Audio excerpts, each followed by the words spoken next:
Good morning, everybody. So, if you've been following along rather, then you have been with me for the devotions that we are doing on Ezekiel chapter 34. We did verse 2 on Sunday, and we did verse 3 yesterday.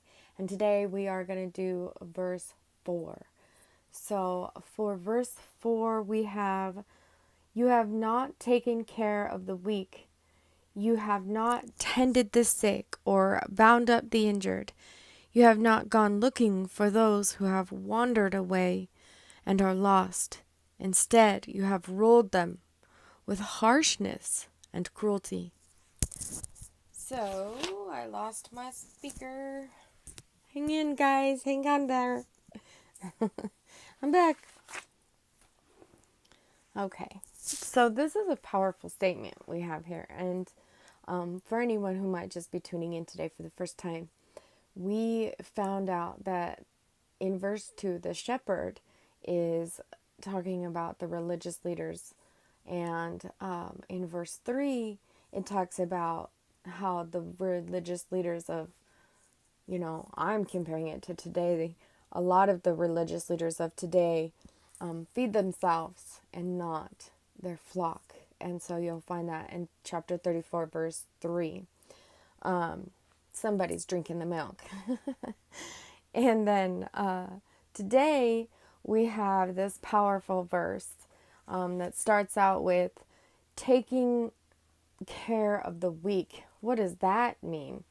Well, who's the weak in your congregation? Usually it's the elderly, the widows, the orphans, the fatherless. That's also very biblical. Children, the simple, the lame in some sort of way, and then the heartbroken. The heartbroken are the weakest people. And because they are the weak, they are at the back of the flock, and we should surround them to comfort them and protect them from the wolves that are looking for the weak. Tend the sick. How come we aren't laying hands on and praying for the sick like it says to do in the Bible? We call ourselves Christians, but we're afraid of sick people. Where are the elders and the laying on of hands? It's biblical. I don't care what denomination you are. We stopped that.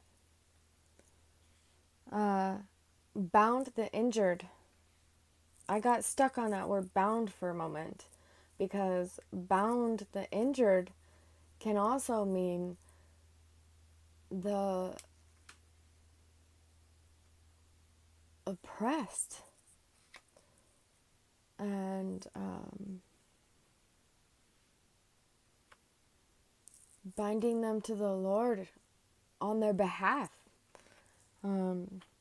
Stepping in and lifting them up when we see that they're failing.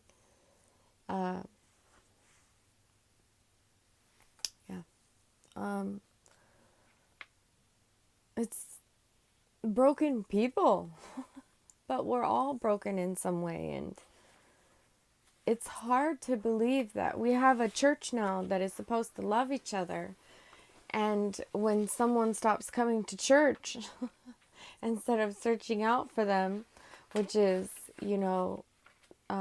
diligently searching for those that have wandered away. Why have they wandered away? Is it because they've been ruled with harshness and cruelty by our judgmental ways? We have this strange way of feeling like certain people shouldn't be allowed to come to the congregation and worship the Lord or walk into the church. And there's debates about it all the time, about whether women should wear pants or dresses, or if you should wear jeans or a suit to worship the Lord. But the truth is that that's not what it's about at all. We're ruling with legalism, And so we're chasing away the people who need Jesus the very most, the wounded, the lost, the weak, the broken. So even if they make it into the sheepfold,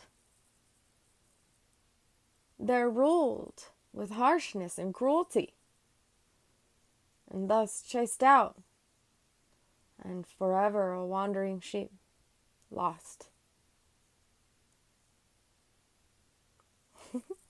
Tune again tomorrow for verse 5. I love y'all.